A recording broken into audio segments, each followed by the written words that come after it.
Hello दोस्तों। अब हम डिस्कस कर रहे हैं लेटेस्ट बुक का fourth chapter more complex decision making की एक्सरसाइज का question E.B।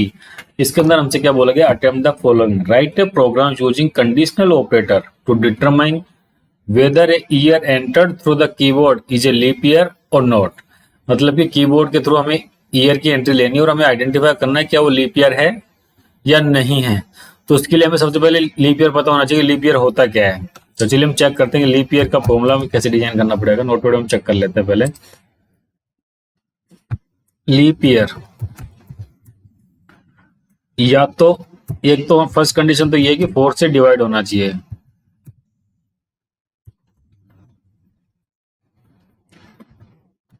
Should be divisible by 4। 4 से जो डिवाइडेड 4 से डिवाइड करने पर जिसका रिमाइंडर 0 आता है वो लीप ईयर होगा। और अगर किसी ईयर के अंदर लास्ट में डबल 0 है, जैसे कि मान लीजिए 100 है,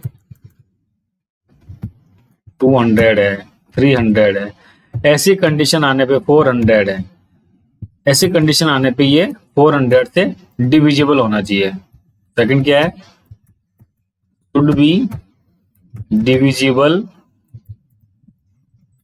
बाई 400।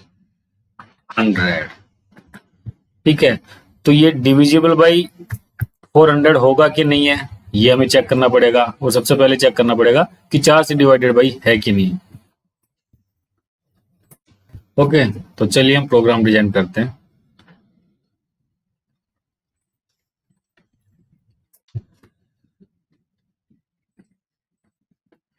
सबसे पहले तो मैं फाइल सेव कर देता हूं, लीप ईयर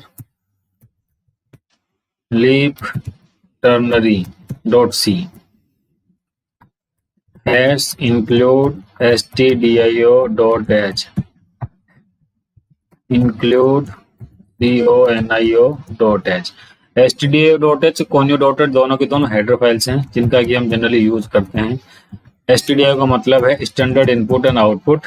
conio.h हम इसलिए यूज करते हैं क्योंकि उसके अंदर GTCS फंक्शंस अवेलेबल है जो कि आउटपुट को होल्ड करने का काम करता है, मतलब स्क्रीन को होल्ड करता है आउटपुट पे जब तक कि आप किसी कीबोर्ड के किसी और की स्ट्रोक को प्रेस नहीं करते।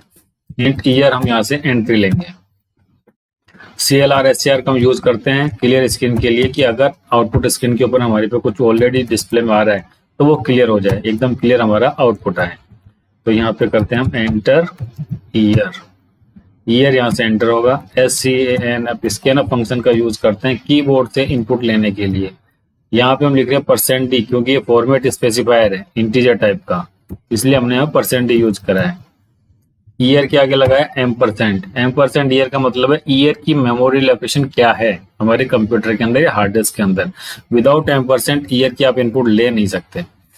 अब हमें टर्नरी ऑपरेटर का यूज करके ये बताना है कि जो इनपुट गया है वो लीप ईयर है या नहीं है। तो इसके लिए हमें क्या करना पड़ेगा, एक स्टेटमेंट नॉर्मली हम लिख देते हैं, चलिए इसको ऐसे छोड़ देते हैं। टर्नरी ऑपरेटर अपने आप में भी एक सिंबल है। Year is divisible by 4 equal to 0, तो ये लीप ईयर है।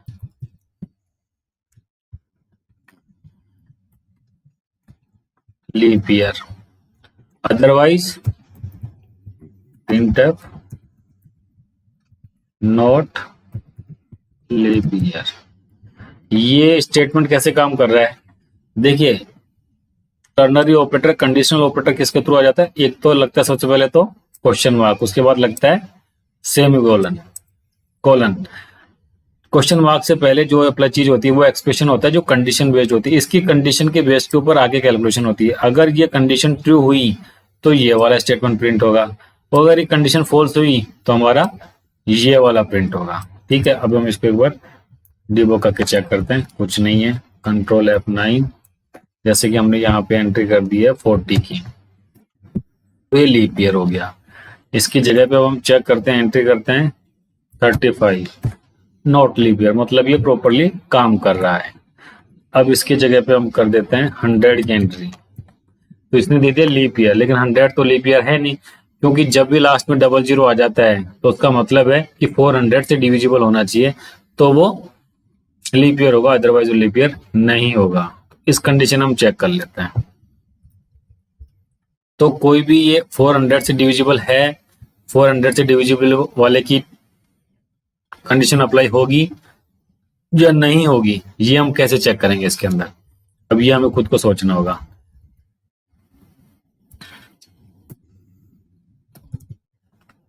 ये कंडीशन आ गई यहाँ पर, अगर उससे कंडीशन है तो ये चीज होगी। अब देखिए यहाँ पे टर्नरी ऑपरेटर लगाएंगे हम कि ईयर यदि 100 से डिविजिबल है,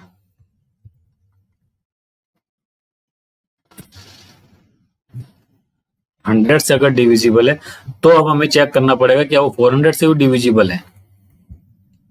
ये कंडीशन ट्रू आ गई तो।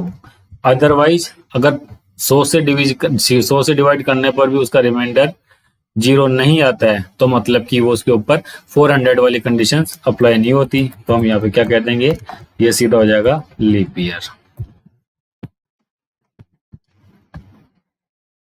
अगर 100 से डिविजिबल है तो अब हम यहाँ पे चेक करेंगे क्या ये 400 से भी डिवाइडेड बाई है क्या। तो हम यहाँ चेक कर लेंगे ईयर मोडुलो 400 इक्वल टू 0। अगर ये कंडीशन ट्रू है तो यहाँ पे हमें लिख देगा प्रिंट एफ के अंदर leap year, else printf में क्या प्रिंट करेगा हमको, not leap year. I hope कि आपको ये पूरी कंडीशन समझ में आ गई होगी।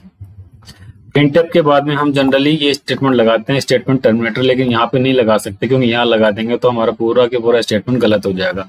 जब हम टर्नरी ऑपरेटर का यूज कर रहे हैं तो टर्नरी ऑपरेटर का जो लास्ट एंड होगा उसके बाद में ही हमको सेमीकोलन लगाना होता है, क्योंकि पूरा स्टेटमेंट एक सेंटेंस की तरह काम करता है। इसको हमने सेव कर दिया, Alt F9, कोई एरर नहीं है, कंट्रोल F9 से हमने डीबग करा। अब यहाँ पे डालते हैं देखिए 300, तो 300 100 से तो डिवाइडेड बाई है 0, लेकिन क्या ये 400 से डिविजिबल है, नॉट लीप ईयर। अब इसको हम करते हैं 400 से डिवाइड, 400 डालते हैं तो ये लीप ईयर आ गया। अब इसके अंदर डालते हैं हम 2020, ये लीप ईयर हो गया। तो इस तरह से लीप ईयर का प्रोग्राम हमारा कंप्लीट हो गया। इसके अंदर हमने यूज करा है अर्थमेटिक ऑपरेटर का, रिलेशनल ऑपरेटर का और कंडीशनल ऑपरेटर का। इन तीनों ऑपरेटर्स का यूज करके हमने इस प्रोग्राम को डिजाइन करा है। तो ये हमारा प्रोग्राम यहाँ पे कंप्लीट हो जाता है।